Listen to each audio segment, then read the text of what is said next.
गुर कृपा जे नरको कीनी तेह ए जुगत पछानी, नानक लीन भयो गोबिंद स्यों ज्यों पानी संग पानी।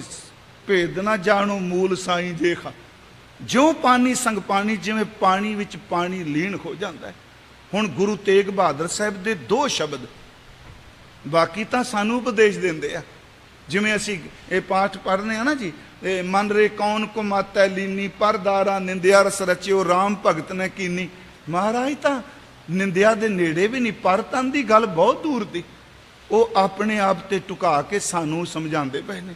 मन रे कहाँ भयो तैं बौरा, ऐनस औद घटै नहीं जानै, भयो लोभ संग होरा।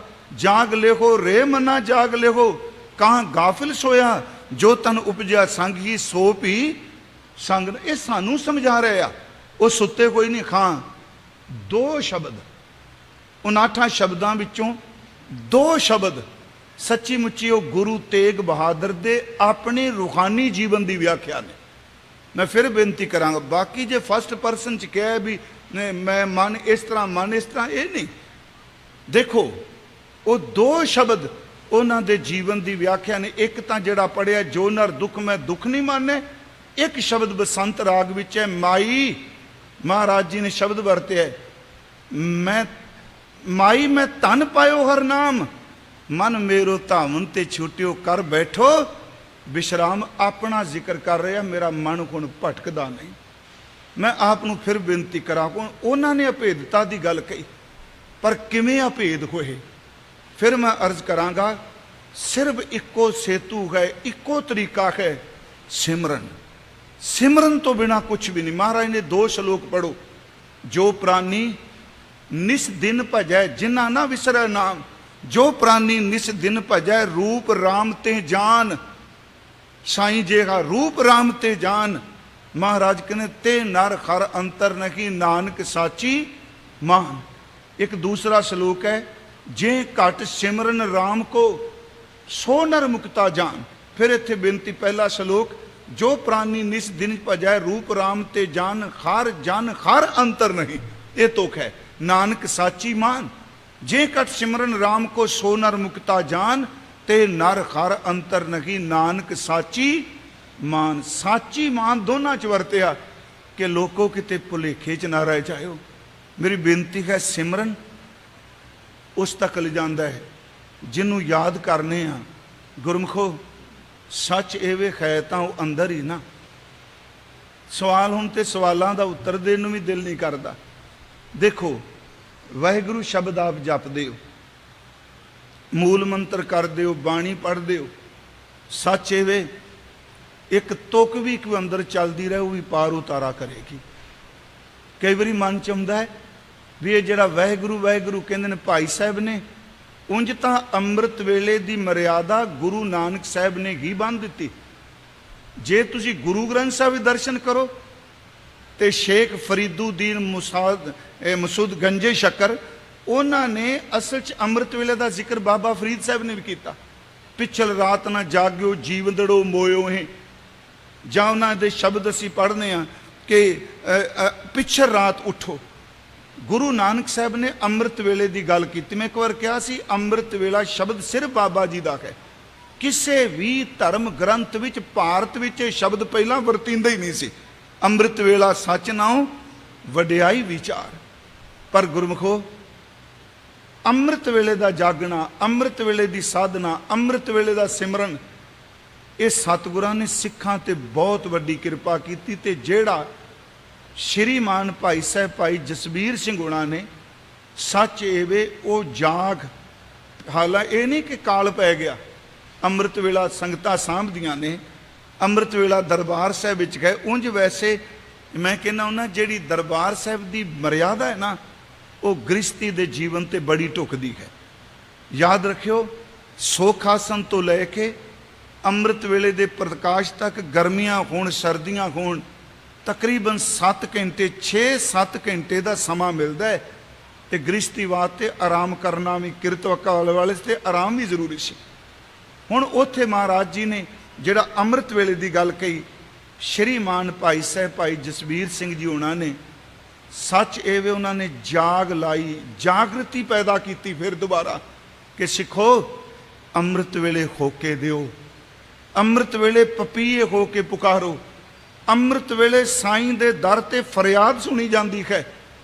ਸੱਚ ਇਹ ਵੇ ਕਿ ਜਿਹੜੀ ਅੰਮ੍ਰਿਤ ਵੇਲੇ ਦੀ ਉਹਨਾਂ ਦੀ ਸਾਧਨਾ ਸੀ ਨਾ ਗੁਰਮੁਖੋ, ਉਹ ਸਾਧਨਾ ਸੱਚਖੰਡ ਹੀ ਰੂਪ ਹੋ ਜਾਂਦੀ ਸੀ। ਇਹ ਨਹੀਂ ਕਿ ਮੈਂ ਕੋਈ ਬਟਰਿੰਗ ਕਰ ਰਿਹਾ ਵੀ ਤੁਸੀਂ ਕਿਉਂਕਿ ਆਪਾਂ ਸਭ ਨੇ ਉਹ ਦੇਖਿਆ, ਉਹ ਮਾਣਿਆ, ਸਾਡੀ ਪੀੜ੍ਹੀ ਅਜੇ ਮੌਜੂਦ ਹੈ। ਵਾਹਿਗੁਰੂ ਸ਼ਬਦ ਸੀ, ਸ਼ਬਦ ਤਾਂ ਸਾਰੇ ਕਹਿੰਦੇ ਆ ਨਾ। ਹੁਣ ਕਈ ਵਾਰੀ ਹੁੰਦਾ ਹੈ ਵੀ ਜੇ ਵਾਹਿਗੁਰੂ ਵਾਹਿਗੁਰੂ ਕਹਿੰਦੇ ਰਸ ਆਵੇਗਾ, ਤੇ ਅੱਜ ਦਾ ਤਰਕ ਇਹ ਪਹਿਲਾਂ ਵੀ ਸੀ ਅੱਜ ਵੀ ਹੈ। ਇਹ ਵਾਹਿਗੁਰੂ ਵਾਹਿਗੁਰੂ ਕਹਿਣ ਨਾਲ ਜੀ ਖੰਡ ਖੰਡ ਕਹਿਣ ਨਾਲ ਸਵਾਦ ਨਹੀਂ ਆਉਂਦਾ, ਇਹ ਕਿਵੇਂ ਆ ਜਾਏਗਾ? ਗੁਰਮੁਖੋ ਇਹ ਗੱਲ ਚੇਤੇ ਰੱਖੋ। ਮੈਨੂੰ ਪਤਾ ਹੈ ਭਾਈ ਜੀ ਨੇ ਵਰਤਿਆ, ਗੁਰਦਾਸ ਸਾਹਿਬ ਜੀ ਨੇ ਵੀ ਖੰਡ ਖੰਡ ਕਹਿਣ ਨਾਲ ਸਵਾਦ ਨਹੀਂ, ਉਹਦੇ ਅਰਥ ਹੋਰ ਤਰੀਕੇ ਦੇ ਨੇ। ਤੂੰ ਗਿਆਨ ਦੀਆਂ ਗੱਲਾਂ ਕਰ ਰਿਹਾ ਹੈ, ਪਰ ਵਾਹਿਗੁਰੂ ਸ਼ਬਦ ਤੇ ਖੰਡ ਵਿੱਚ ਫਰਕ ਹੈ। ਖੰਡ ਬਾਹਰੋਂ ਲਿਆ ਹੋਇਆ ਪਦਾਰਥ ਹੈ, ਖੰਡ ਬਾਹਰੋਂ ਲਿਆ ਪਦਾਰਥ ਹੈ, ਮਿੱਠਾ ਬਾਹਰੋਂ ਤਲੀ ਤੇ ਰੱਖਿਆ ਪਦਾਰਥ ਹੈ। ਪਰ ਵਾਹਿਗੁਰੂ ਬਾਹਰੋਂ ਪਦਾਰਥ ਨਹੀਂ, ਉਹ ਸਾਡੇ ਅੰਦਰ ਮੌਜੂਦ ਹੈ। ਜਦੋਂ ਵਾਹਿਗੁਰੂ ਕਹਾਂਗੇ ਚੇਤੇ ਰੱਖਿਓ, ਅੰਦਰੋਂ ਉਹਨੇ ਹੀ ਰਸ ਬਣ ਜਾਣਾ ਹੈ। ਉਹ ਕੋਈ ਬਾਹਰੋਂ ਥੋੜਾ ਹੋਣਾ ਹੈ, ਉਹ ਤਾਂ ਸਾਡੇ ਅੰਦਰ ਹੈ। ਬਸ ਮਨ ਸੁੱਤਾ ਪਿਆ, ਜਿਸ ਦਿਨ ਜਾਗ ਪਿਆ ਗੁਰਮੁਖੋ ਉਹ ਹੀ ਰਸ ਬਣ ਜਾਂਦਾ ਹੈ। ਸਤਿਗੁਰੂ ਨੇ ਇਹ ਬਖਸ਼ਿਸ਼ ਕੀਤੀ ਭਾਈ ਸਾਹਿਬ ਉੱਤੇ, ਉਹਨਾਂ ਨੇ ਅੰਮ੍ਰਿਤ ਵੇਲੇ ਦਾ ਜਾਗਣਾ, ਅੰਮ੍ਰਿਤ ਵੇਲੇ ਦੀ ਸਾਧਨਾ, ਇਹਦੇ ਤੇ ਬਹੁਤ ਜ਼ਿਆਦਾ ਜ਼ੋਰ ਦਿੱਤਾ।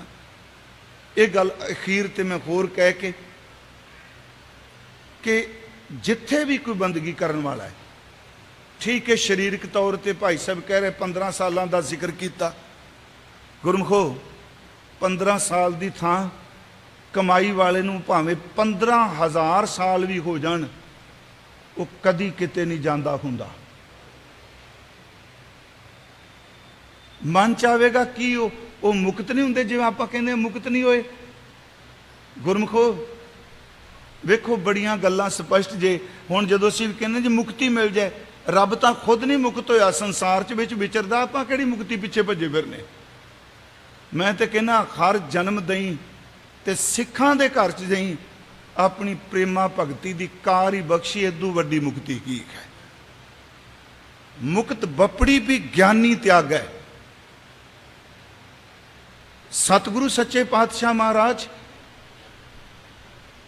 ਮੈਂ ਇੱਕ ਦਿਨ ਅਰਜ਼ ਕੀਤੀ, ਬਰਫ਼ ਹੈ ਸਮਝਣ ਲਈ, ਬਰਫ਼ ਦਾ ਟੁਕੜਾ ਉਹਦੀ ਸੀਮਾ ਹੈ ਨਾ, ਇੱਕ ਕੌਲੀ ਵਿੱਚ ਇੱਕ ਟਰੇ 'ਚ ਰੱਖ ਦਿਓ, ਉਹ ਸੀਮਤ ਹੈ।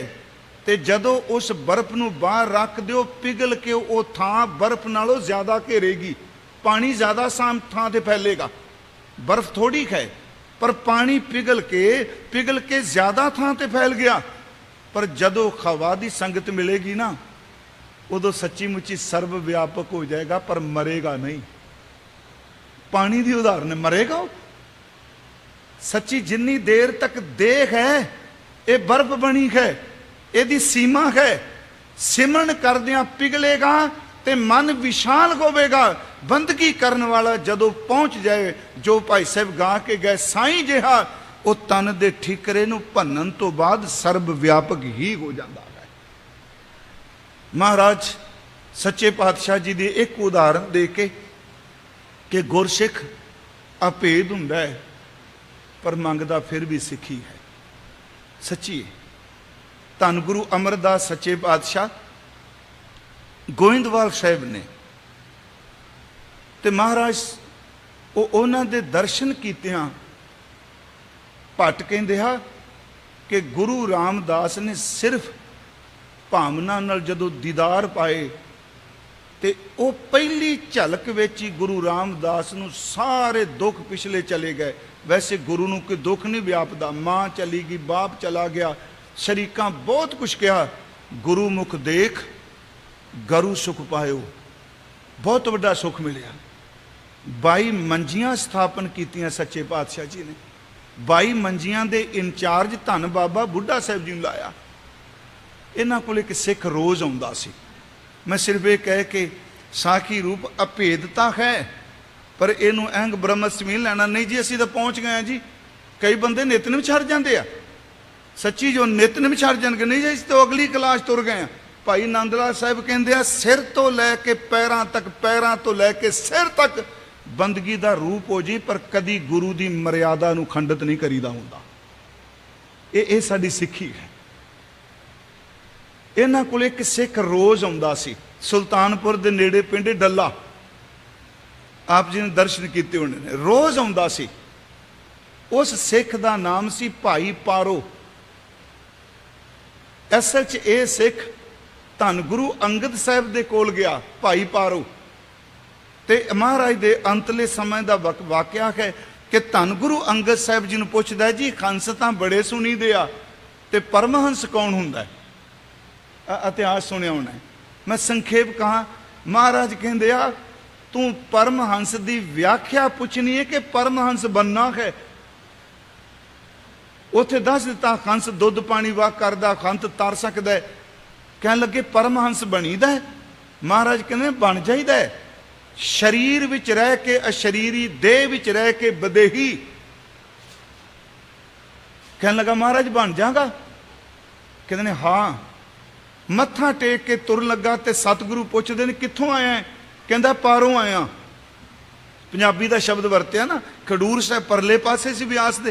कहन लगा पारों आया। महाराज पुछदे नाम तां दस जा, नाम की है? कहंदा नाम पारो। पारो नाम है, पारों आया।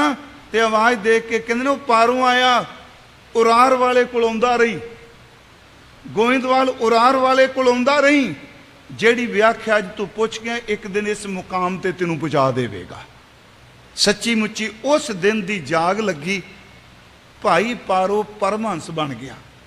भाई साहब गुरदास साहब ने एक तुक दी पूरी, पारो जुलका परमहंस पूरे सतगुर किरपा धारी। एक तुक मिलनी भाई साहब की रचना च बड़ी वड्डी गल है। पारो पारो जुलका, जुलके सन, पारो जुलका परमहंस पूरे सतगुर किरपा धारी।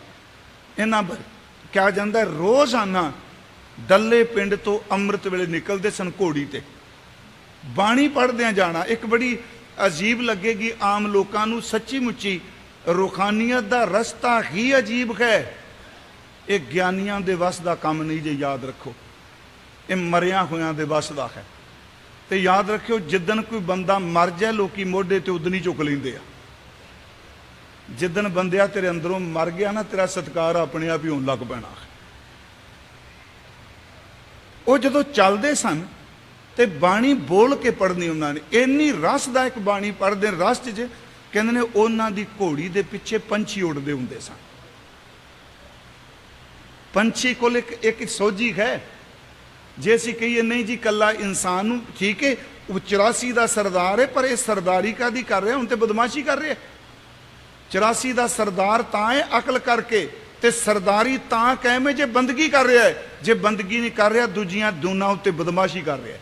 मैं शब्द सीधे कहा, गुरु ग्रंथ साहब ने कहा कबीर धरती साध की, तस्कर बैसे गाए। धरती सी बंदगी करने वालियां वास्ते, ते लुटेरे कब्जा करके बह गए, जिमें कौमां उत्ते कब्जा होया बैठा है। धरती ते बंदगी, पंथ तां बंदगी वालियां दा सी, तस्कर काबू कर गए सब कुछ। कबीर धरती साध की, तस्कर बैठेगा। सच्ची मुच्ची तुसी जदों दरबार साहब अज तो 15-20 साल पहला जाते सो, रात नूं 9 बजे दुख भंजनी बेरी, बाबा बुढ़ा साहब की बेर, लाची बेर। लाची बेर का आप जी नूं पता है भी जिदे बेर लाचियां वर्गे तां लाची बेर कहने आ ना।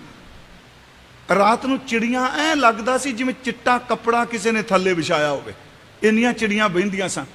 आपां बोलदे सन, चिड़ियां बोलदियां सन, किते खामोश सन। जदों रात नूं 3 अमृत वेला 3 दुपहरे का कीर्तन शुरू हुंदा सी ना, सारियां चिड़ियां चहकन लग पैंदियां सन। नहीं प्यारिओ, रब ने चिड़ी नूं भी एक तरंग समझण दी दात दित्ती है।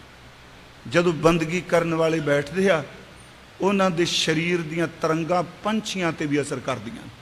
महाराज जी ने कहा चिड़ी चौकी पौ फुटी, वगन बहुत तरंग, अचरज रूप संतन रचे नानक नामै रंग। मैं क्या सी वगन बहुत तरंग।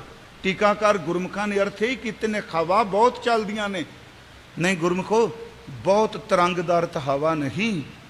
जिहड़े अचरज रूप संतन रचे ने ना, उन्हां दियां तन दियां रूहानी तरंगां भी उन्हां ते असर करदियां ने। बाबा जी ने कहा नहीं, फरीदा खो बलिहारी तिन्ना पंखियां जंगल जिन्ना वास, कक्कर चुगण कंकर चुगदे ने थल वसन, रब ना छोड़न पास। वो जदों भाई साहब तुरदे सन, तुरना पिछे पंछियां ने घोड़ी दे, बंदगी करन वाला वो रूह। महाराज गुरु अमरदास एक दिन इन्ने प्रसन्न होए, इन्ने प्रसन्न होए, संगत विच बुला के कहन लगे, पारो जी, भाई पारो साहब जी, तुसी असां दा रूप हो गए हो, भेद ना जानो मूल साईं जेहा, तुसी असां दा रूप हो गए हो। अगला बचन क्या, असी तुहानू गुरु नानक दी गुरगद्दी देंगे। ये शब्द साडे इतिहास विच लिखिया। महाराज कहंदे आ, परमहंस मेरो ही रूप, परम सियानप महा अनूप, मेरो ही रूप साईं जेहा। परमहंस मेरो ही रूप, परम सियानप महा अनूप, बख्श तू मैं जग गुरियाई, करो उधार लोक समुदाई। तो उसी उधार करो। अभेदता की गल कही, अपना रूप क्या, हुण सिख दा अंदर देखो। महाराज कहते मेरो ही रूप है, पर अगो सिख कहता कर जोरे पारो पग भरियो, त्राहे ताहे कर बचनू चरियो।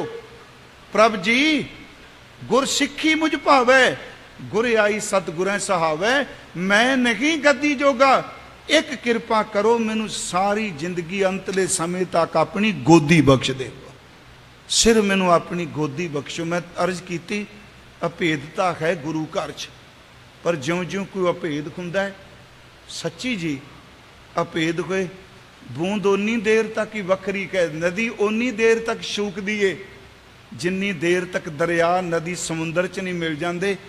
जदों अभेद हो जान कदी शूकदे दिसिया नहीं, अभेद होए लीन हो गए। लूण एक ग्रंथ है साडे जी विचार सागर, उहदे च उदाहरण है कि लूण दी बनी कोई पुतला, लूण दी डली बाहर पई कोई वक है, समुंदर विच सट दिओ कि ते समुंदर दा रूप हो जाती है, क्योंकि जिदे तो निकली है उहदे विच ही लीन हो जाती है। सच एवे आई गुरमुख की विलखणता है।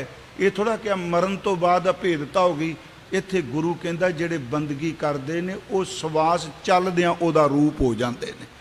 इसे करके गुरु साहब ने कहा संत और अनंत च अंतर नहीं, संत तुझी तन संगत प्राण।